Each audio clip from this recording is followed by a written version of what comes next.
Maegor Targaryen is one of the most violent and tyrannical Targaryen kings that Westeros ever has, but he's also a very interesting example of how historical narrative gets kind of set by those who do the recording, and how the context that they add or leave out can help to shape the view of a character. Now, while Maegor was obviously very violent, I would argue that there is some nuance to the situation, and there are aspects of his narrative that can be viewed in a more positive light, but they aren't, because at the end of the day, historical narratives are a narrative. A narrative is a constructed story that is being used to say something, to teach something, and the people who are recording these narratives, in this case, the maesters, who are the ones writing all of the Targaryen histories in Westeros, they have a particular viewpoint that is trying to enforce particular systems and reinforce the institutions that those systems serve. It's been a minute since I made you all listen to me rant about literary theory, but here you go. Now, the comment that inspired this little rant reads,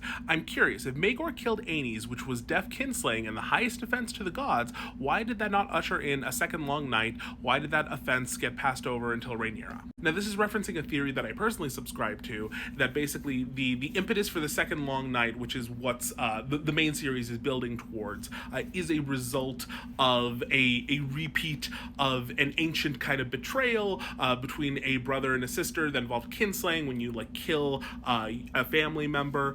In this case, not to spoil anything, but when Rhaenyra eventually comes to an end, I won't say how or when or whatever, but the theory goes basically that that is the impetus for the second long night, and eventually we see the fruits of that in the main series. But they're asking, why didn't it happen earlier if we had another instance of high-profile kinslaying a la Maegor with his brother Aenys? And what's interesting about that is Maegor didn't kill Aenys. That isn't a thing that happened, but that is a perception that people have based on how the maesters write Fire and Blood and World of Ice and Fire. And this isn't to make fun of that comment. I think this is a good question, and I will touch on it a bit more later. But it is interesting how the way that the historical narratives, and yes, it's all fictional and stuff, but George, being a student of history, is referencing the style in which real historical narratives are written, in which they are being written in a way to promote certain ideas and certain people, and to negate others. It's very often where you have the biographies of big historical figures and kings and stuff, and if you look at them when they're being written, the perception of those individuals will change through time, because recorded history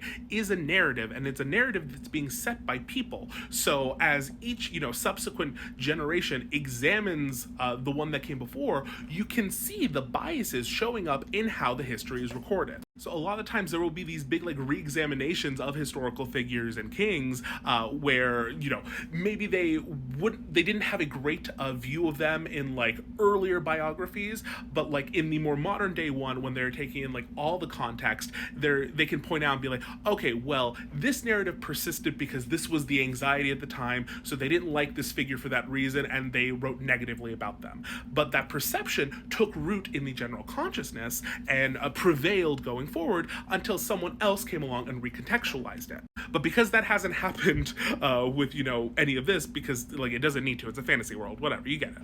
But we are left with the biases influencing the historical record here. And again, this isn't to say that Maegor was not a piece of shit. He's a piece of shit and a monster. He kills lots of people. But this view that he killed Aenys is born of rumors that are recorded in World of Ice and Fire and Fire and Blood. Now, Aenys and Maegor were both the sons of Aegon the Conqueror, and were both kind of bad kings in their own right, but for very different reasons. Aenys, for lack of a better term, was very weak. He was weak, and he was very indecisive. And in his short 5-year rule, the kingdom went from 30-ish years of peace under Aegon the Conqueror to complete and total disarray, with 4 separate rebellions popping up in all corners of Westeros, his inability to manage the situation, and then his continual bad decision making up until the moment he dies. Now, when Aenys had died, he was under the care of the Dowager Queen Visenya, who wasn't his mother. She was his aunt, technically, because Visenya is Maegor's mother, and Aenys' mother was Rhaenys. But when Aenys died, because he was under the care of Visenya, years later, rumors persisted that she had poisoned him because in the aftermath of him dying, instead of going to go help like crown Aenys' son, Aegon, she went and flew to, I think, Pentos, where Maegor was in exile, and brought Maegor back to basically have him crown himself. But Maegor essentially usurped the throne with Visenya's help, and because of that framing, they blame her for killing Aenys, for Maegor or in league with Maegor. Now that is technically all speculation, but regardless of whether it's true or not, it serves a narrative that is being painted by the maesters when they are recording this history of Targaryen kings. Namely that they don't like Maegor, which there's plenty of reasons not to like him, but because of that, they are painting him in a very specific light so that he contrasts with the rulers that they do like. And I argue this because I do think that there is some nuance to Maegor usurping the throne. I know I'm a staunch Rhaenyra defender against Aegon II, but in this case, while I don't think it is a good thing, I do think it is a thing that makes logical sense. Because think at this point in time, Maegor, is off in Pentos. He's not involved in what's going on in the kingdom at the moment. Aenys has been sickly for most of his reign, has done a horrible job at reigning, and now with like the kingdom in full disarray, drops dead. Whether it was by Visenya or not, I think that is something that's put on her, because Aenys is described as being like sickly for most of his life. He's like almost dies like in his youth. He's like so unwell, and then as he gets more and more stressed from the stress of ruling, he gets more and more ill until he finally like collapses and dies. So in the wake of this, the Targaryen dynasty is on the verge of collapse in regards to its rule over the kingdom. Because remember, this is a like brand new country that has been freshly forged together from a lot of separate countries that didn't quite like each other and are only being held together by the Targaryens, who are now kind of fucking up. So in the wake of this screw-up dying, the next person in line is a 16-year-old boy who, while like seems like a good kid, is still a very young person who's going to need regents,